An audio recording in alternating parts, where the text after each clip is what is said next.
Good morning, Canada. Of course, mabuhay ang lahat ng Pilipinong inaabot po ng ating talakayan ngayong umaga. Ito po inyong kaibigan, kabayan at katropa Pips, the seniors sa Pilipinas, Mon Datol po, Datol Order. At ngayon po talaga nandito tayo sa Toronto, Canada. Nakatutok po ako sa gagawing eleksyon. Ilang araw na lang Ngayon po ay 5 de Mayo, ayan, May 5, at piyesta po sa amin sa Nueva Ecija. Handon kami ng commander ko last month, April. Hindi naman daw maghahanda yung ditching baby ko, pero kung pupunta kayo sa amin, potluck. Well, ako po ay medyo hindi makapaniwala, Ito, opinion ko lang to, pero kagagawan po ito ng santambak na salapi na kumakalat ngayon po sa Pilipinas dahil election na po sa Mayo 12. Yan po sa susunod na Lunes na. At talaga pong walang patid na ang daloy ng pera sa aking sariling pananaw at opinion. Pero hindi lang ako may opinion nito at pananaw Halos karamihan ng mga Pilipino nasa abroad, nasa Pilipinas, nasa amang bahagi ng mundo. Pag ganyang malapit na eleksyon, kumakawala na ang pera. Lalo yung mga tumatakbo ng national, lalo yung mga senador. Ibang style naman po ngayon Lumabas na naman ang latest survey ng Pulse Asia. Ako hindi naniniwala din. Saan ka nakakitang number 1 si Bongo? 62.2%.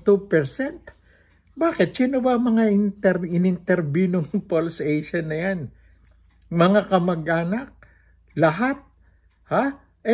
Halos mahigit pong 50% ng mga Pilipino boboto dyan. Unbelievable. Hindi po kapani-paniwala yun. 62.2% ngayong Abril.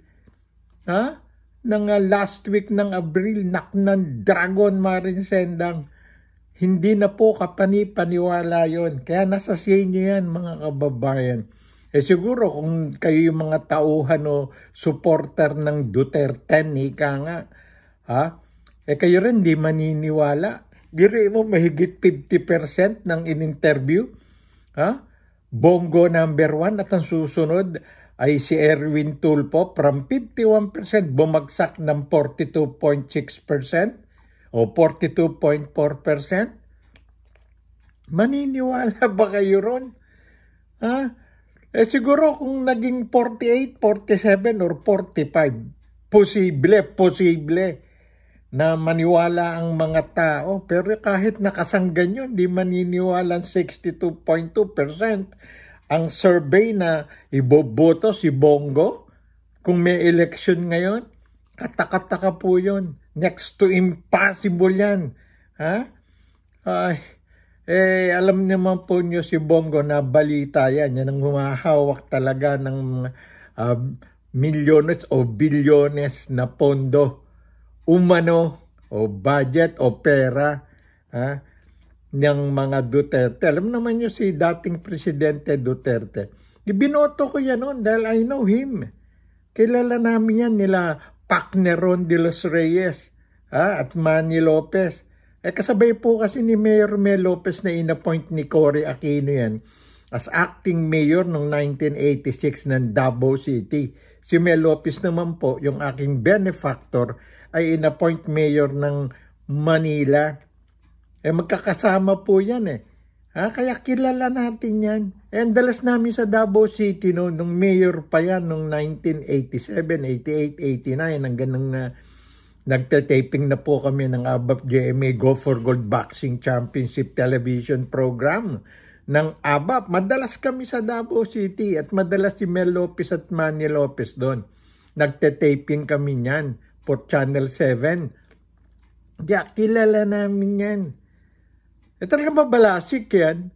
Siya nga nagbida sa amin na inamin naman niya sa television dito nung presidente siya na ang isang addict daw, isang tao, pag inilaglag mo sa helicopter, lumili. At of course, babagsak sa lupa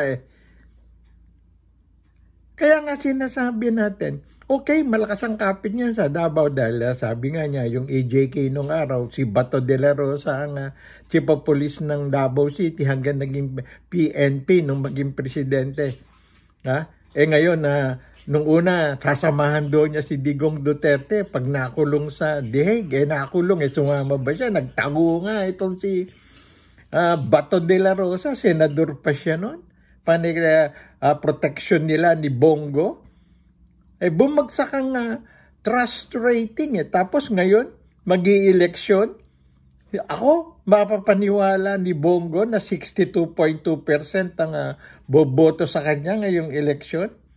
Maswerte yan kung papasok sa top 10. Malaking pera po ang ginagastos sa mga survey firm. Anong ginawa ng COMELEC? Di ba, i-regulate doon nila? May nangyari ba? May nagawa ba si Chairman na Erwin Garcia? Pati siya siguro nahawakan yung mga kamay. Nabusalan yung, wag na nating pag-usapan si Erwin Garcia. I don't want to talk about the guy. Kilala ko yan Dating abogado ni Bongbong Marcos yan nung nag-appeal para sa Vice President si Lenny Kala. Abogado rin po yan ng Senior Citizen Party List ni Utol Jun. Ilang beses ko nakaharap nung araw yan Yan, tanong mo man kay Congressman Ompong Ordanes. Huwag po natin kalimutan, number 89 po kapag sa balota po ng Senior Citizen Party List. Yan po ang makatutulong po sa ating mga seniors, mga tropa pips na seniors sa buong. Yan po ang original na party list na itinatag ng ating kapatid na nasirang Jun Datol. Jun Datol, D-Kong, ika nga natin, kasama sila Congressman Ompong Ordanes. Ayan, huwag niyo pong kalilimutan, number 8 na naisingit ko lang. Election na po kasi sa next Monday. Well, biruin mo. Hindi sa, wala akong tiwala doon sa Bongo. Naging kaibigan din ng utol ko yan si Jun Datol, na-meet ko na rin yan Pero, to say na 62.2% ng mga in-interview siya ang number 1, ibinagsak niya si Erwin Tulfo. Ako si Erwin Tulfo, hindi kasama po sa aking listahan ng 11 iboboto yan sinusuportahan. Silang magkapatid na Ben Tulfo. Ang kilala po si Senator Rapi Tulfo. At mas kilala pa itong si Ben Tulfo, si Bitag, kesa kay Erwin. Nakilala yan si Erwin nung ginawa lang secretary ng DSWD ni Bongbong Marcos. Pero hindi nakalusot kasi lumabas yung dokumentong American citizen yan nagsundalo. Tapos bandang huli, sabi niya, nag-TNT siya. Hindi niya ma-explain paano niya napetisyon yung anak niya sa Amerika. Nasa New York daw yata. At doon napetisyon niya, petisyon Hindi nakapagpipetisyon sa Amerika. Lalo pa sa Amerika, ang higpit yan kung ikaw ay isang TNT. Kailangan American citizen ka. At bilang naging sundalo, naging member ng army, posibleng naging citizen. Paano nakakuha ng passport? Hindi ka makakakuha ng passport ng Amerika kung hindi ka citizen. Kaya huwag na po tayong maglukuhan dito. Nasa sa inyo po yan mga kababayan ko. Ako iboboto ni Erwin Tulfo, American citizen, kailan lang siguro nag-renounce yan or hindi pa nga nagre-renounce. Sa atin nga, kahit barangay chairman nga lang, i-renounce mo citizenship mo kung tatakbo kang barangay chairman Public service yun. Yung pang senador ka. Kaya nga hindi nakalusot na Secretary of DSWD yan sa commission on appointment. Ayan. Yun po, balikan natin yung latest survey ng Pearls Asia. Number 1, 62.2. Bongo.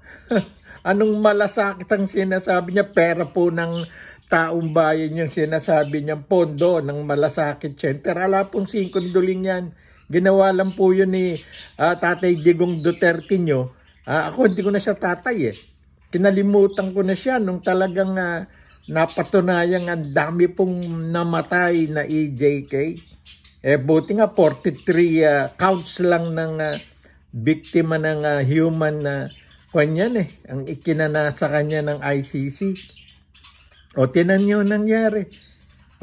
Si Erwin Tulfo dati number 1. Nag-50, 60 ngayon, 42.2. Number 3 si Tito Soto. Yan po ang kalakaran ngayon. Believable yung kaya ginawa nilang hindi marireach na.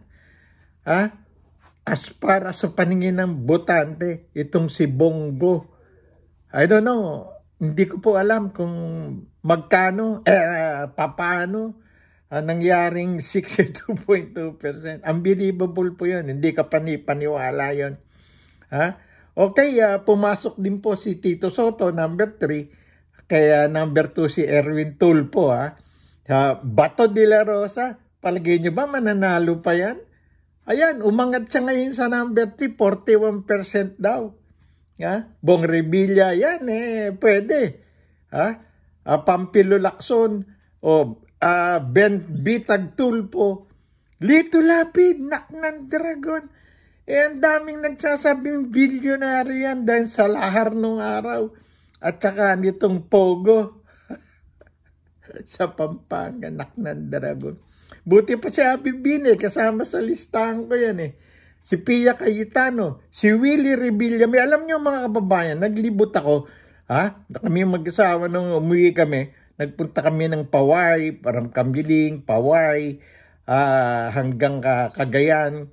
Marami kong kinausap. Natural, journalist ako tsaka vlogger tayo. Marami nakakakilala rin from Ilocos hanggang Cagayan. Marami kong tinanong dun sa senador ka ako, sino kilala nyo? Iboboto nyo ba si Bongo or si Willie Revilla? Alam mo, sagot ng mga tao, hindi po yabang to. Hindi dahil sa kamag-anak to, pinsang buo ng aking BFF na sila Mario Cruda. Bigyan kami ng jacket. Mas kilala si Willie Revilla kesa sa mga ibang senador. Sa Ilocos ang kilala lang doon si Amy Marcos si Villar at saka si Abalos. Sila lang may poster sa Ilocos Pero sa katotohanan po, from 14 to 18, ang lagay nitong si Manang Amy Marcos. Sa palagay ko, hindi naman nanalo yun Ginawa mo sa kapatid mo. Ang Ilocano tatay ko Half Ilocana ako, ay Ilocano, half ano ba yun? Ang nanay ko kasi, Esquivel, Gamboa, Habati ng Hain yan. Kaya nagsasabi sa Hain, dadalin daw ng, ayoko pong magsalita sa religious ministry. Dadalhin ng mga Austria. May nagbalita sa akin, mahina na nga yung mag-inang Austria. Ewan ko kung totoo, may kaso nga ro yan Dahil hindi natapos at naubos yung pondo ng napakamahal na palengke sa Hain Nueva Ecija. Napunta na ako sa Hain, tagarong kasi ako nakita ko yung laki ng palengke, 100 milyon yun hindi natapos. 3 floors daw first floor lang natapos. So, huminto na, kaya galit yung mga nagtitinda sa palengke. Nawalan sila ng pwesto dahil sa ginawa nung nakaupong alkalde. Ngayon tumatakbong vice mayor, ang pinatakbo yung anak na abogado raw. Abogado na.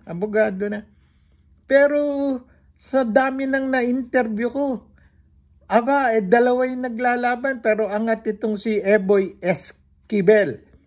Larry Manuel ba yun? Yung kalaban. Sa vice. At saka si Henry Velarde, tatlo sila naglalaban Si Henry ro, panggulo lang sorry po, si Henry Velarde, kamag-anak din natin yan ang problema, dapat isa na lang, I don't know, that's politics. Lalo sa mga probinsya. Pero angat yung Eboy Esquivel, kahit sino in-interview, nakikita naman po nyo sa mga Facebook. Kahit saan magpunta yung bata lang yun Hindi sa batang-bata, talagang siya ang pinakabatang tumatakbong alkalde. May litrato pa nga kami. Ayun. Kaya ibig pong sabihin, yung pamilya namin, Gamboa, Esquivel, Habate, napakalaki po niyan. Ang kanayan sa Hain, Eboy Esquivel po yan. Balikan natin itong sinasabi ko.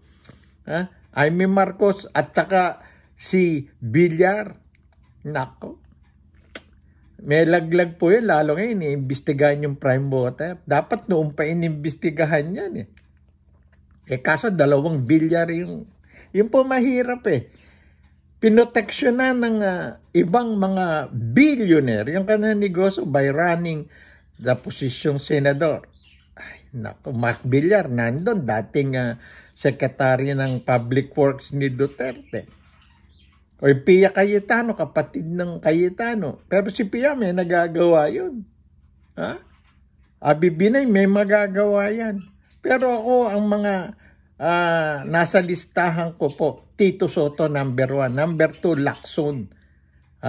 Number 3, Willie Revilla. May isinama ko si Willie. Tira kayo ng tira kay Willie. Hindi naman magnanakaw yan mayaman na yan Gusto lang makatulong yan. Sabi niya, walang programa. Sino bang senador ang may programa? Wala naman puro, din talagang veterano lang, pero yung mga bago ngayon, excuse me. Isinama ko pa nga itong si Kiko Pangilinan Si Heidi Mendoza, matitinot, magagaling na tao yan. Yan po ang ating iboboto. Si Manny Pacquiao, sinama ko, hindi rin magnanakaw yun Well, ilan po unbelievable na 62.2 ang nakuhang sa survey ng Pulse Asia. Kung diyan naniniwala sa Pulse Asia, excuse me, sorry po, hindi ko sinasabi, hindi ko tinuturol. Pero magkano or Marin Sendang paano naging number 1 sa 62.2% ng boboto? Gaano ba karami ini-interview? At sino-sino ba talaga ini-interview? Ng mga survey firms. Ayan po. Ito po yung kaibigan mo, Datol. Datol order po. Kumusta po lahat ng ating mga tropa pips na senior sa buong mundo? Lalo na dyan sa Nueva Ecija. Marami po tayong tropa pips dyan. Eboy Esquivel, Mayor, Vice Mayor Jane De Guzman at Team Kilos po. Dali natin lahat yan para bumalik ang dating ningning ng ating bayang Hain. At madadalas na po, o baka dyan na ako tumira, basta naupo na itong ating pamangkin na si Eboy Esquivel. Habate, Gamboa, Esquivel, dalhin po natin ang ating Yorme Eboy Esquivel. Sana po ay tulungan naman po ninyo. Please like, share, and subscribe itong mga maliliit nating YouTuber. Mga vlogger na tulad ng Datol Order. Magandang umaga po sa inyo lahat.